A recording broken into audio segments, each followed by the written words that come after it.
Tell us why this year, 2022, is an inflection point, as you describe it, for climate change in this region.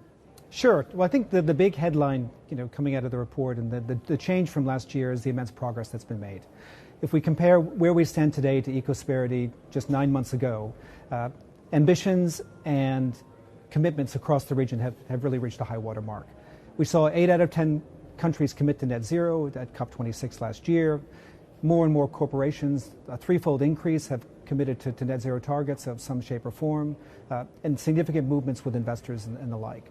So a lot of activity sort of happening there. And really, if we were to think about the tagline for 2022 and beyond, is this is the year where the real work begins, and we need to look at how we're going to translate the fantastic promises and commitments we've made to action.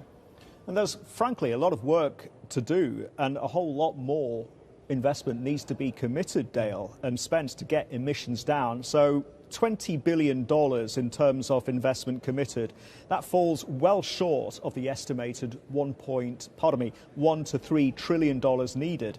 How then are promises turned into real action? Sure.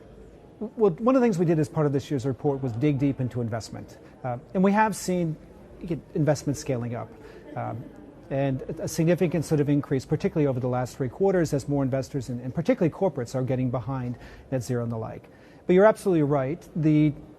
Achieving net zero, moving Southeast Asia to a 1.5 degree emissions pathway is going to require something in the order of $3 trillion across the region, a figure that is more or less equivalent to regional GDP today in a given year. So it's a pretty huge number and the like. But the work to translate those promises into projects and sort of actions is just getting started. And that's how we're going to begin to sort of move forward as governments and corporations and investors roll up their sleeves and get into it.